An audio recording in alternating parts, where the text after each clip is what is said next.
There's been plenty of accounts of people encountering Sasquatch while out hiking in remote regions of the United States. Most of these are of the blink and you'll miss them variety. But in 1924, a group of prospectors hastily departed a wooden gorge on the east side of Mount St. Helens with an unbelievable story. They claimed they had come under attack for an entire night by what they believed was a group of aggressive Sasquatch.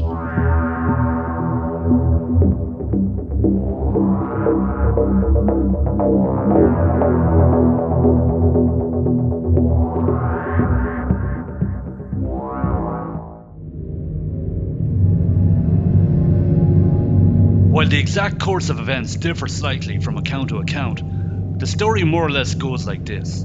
In the summer of 1924, Fred Beck, Gabe Lefevre, John Peterson, Marion Smith, and his son Roy found themselves in the Mount St. Helens region of southwestern Washington. The area was a ruggedly scenic gorge along the edge of the Plains of Abraham. It was overlooked by a steep and rocky canyon. The men were at the location to dig for gold at the Vander White mine. The life of any gold prospector isn't easy, and neither was theirs. Early morning rises were followed by long days toiling in their mine for any signs of the precious metal. Each night, after a hard day, they would retire to a purpose-built cabin constructed 8 miles from Spirit Lake and overlooked by a small mountain. While the area was scenic and peaceful, things began to take a turn for the strange very quickly. For an entire week, they began hearing noises in the dead of night. These were similar to the sound made when an ape would thump its chest with a closed fist. Then they would hear loud, sharp whistles, as if 2 unseen creatures were communicating back and forth with each other somewhere in the night. The following morning, they would find 14-inch human-looking footprints that would be sunk 4 inches deep into the earth. These would be scattered along trails and throughout the entire canyon. On the morning of July 16th, during an early water run to a nearby creek in preparation for another long day, 2 of the men, Fred Beck and Marion Smith, witnessed a huge, hairy bipedal ape-type creature spying on them from behind a large tree. It leaned out to view them once too often, and Marion Smith fired at the creature, forcing it to retreat into the woods. When the men spotted it again not long after, it was Fred this time who fired a shot, but the animal, whatever it was, disappeared into the undergrowth and out of view. Later on that day, the 2 men told their colleagues about this creature. The others were equally spooked by the account. As it was too late to hike to their truck, the plan was that they would vacate the cabin at first light the following morning. That evening, after a typical long day, they settled in for what would be their final night. Unfortunately for them, they couldn't anticipate the hell that was about to be unleashed. At midnight, they were awakened by a sudden loud concussion against the wall of the cabin. It was so strong, the insulating material between the logs was knocked out by the impact. The men jumped out of their beds and grabbed their rifles. Cocking their weapons, they could hear the sound of large, heavy feet stomping around outside. Peering between the freshly made gaps between the logs of the cabin walls, they witnessed 3 large, hairy bipedal creatures moving about in the darkness, but could hear the sounds of many more stomping throughout the surrounding area. The mysterious animals were bipedal, covered in hair, and seemed to be half human and half ape. They closely resembled the one at which Marion Smith and Fred Beck had fired upon the morning before. The creatures began picking up large rocks and flinging them at the cabin. The men heard them pounding on the doors and walls with their fists in an apparent attempt to either intimidate them or gain entry. The now positively spooked prospectors stuck their rifles between the gaps in the walls, anticipating they would have to open fire to defend themselves. In the next instant, one of the ape creatures climbed onto the roof of the cabin and began jumping on it repeatedly in an attempt to break it open. This provoked an armed response, and the 5 terrified men fired a barrage of shots at the ceiling. The outburst of gunfire prompted the creature to jump off the roof and continue striking the outside wall once again. One of the other creatures then made a run for the door and began ramming it with its own body weight, prompting the occupants to reinforce it with wood from one of the bunk beds inside the cabin. The ape creatures bet the cabin walls with their fists and even launched more large rocks at it. During one terrifying episode, a member of the attacking group even extended his arm through a gap in the wall and was able to get an axe.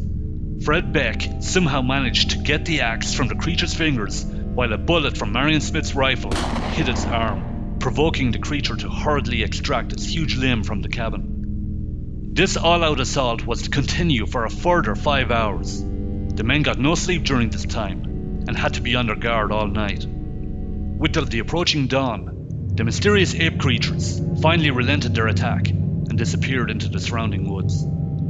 The traumatized men removed the barricades from the door and stepped out into the early morning light. Fred Beck spotted one of the mystery creatures standing near the edge of the canyon above them, almost in defiance. He fired 3 shots. One of the bullets must have found its mark, because the next thing the men knew, the creature was tumbling headfirst off the 400-foot cliff and into the deep gorge below. All 5 men made it safely to their truck. They made a stop at a local ranger station to report the incident. An investigation was later organised by the US Forest Service, which wanted to check out the claim for itself. Rangers J.H. Huffman and William Welsh accompanied Fred Beck to the cliff from where the ape man had fallen after being shot, but no traces of the body were found. Fred Beck then showed them the large stones that had been hurled at the cabin. The Rangers still weren't convinced and concluded that the gold miners themselves must have faked the attack. The incident would become very well known, and in time the place would be named Ape Canyon in honour of the alleged event. Unfortunately, on May 18, 1980, with the eruption of Mount St. Helens, everything in the region would be decimated, including both the site of the attack and the cabin itself, all of it buried beneath a deep layer of volcanic ash. So what exactly did transpire that night? Apparently there was a YMCA at the nearby Spirit Lake. Counsellors would often bring troubled young men to the canyon's edge. It is indeed very possible that some of the youth, through either accident or design, were flinging rocks into the gorge and striking the cabin below. The nervous prospectors in turn would have seen these dark figures moving about on the canyon above, throwing stones, and their imaginations would have been running amok. It was even put forward that the canyon itself had strange acoustic qualities because of its shape.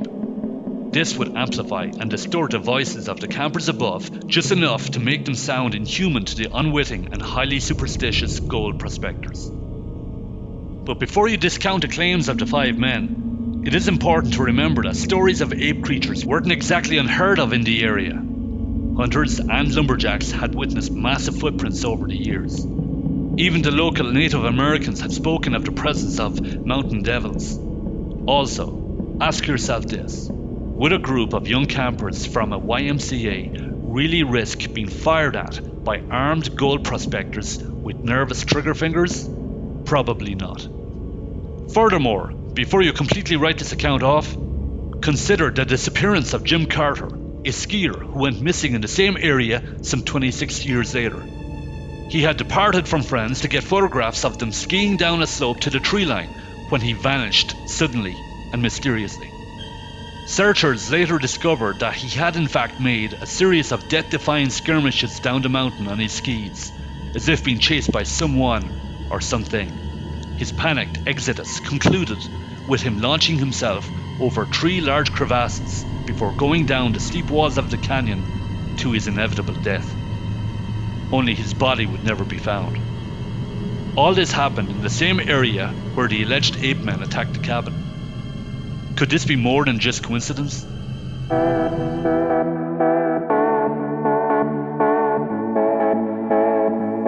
So do you believe Ape Canyon was a real event, a misidentification, or a work of fiction? Leave your ideas in the comments down below, and if you enjoyed this video, please give it a thumbs up, subscribe, and remember to tap the bell icon so you never miss an upload.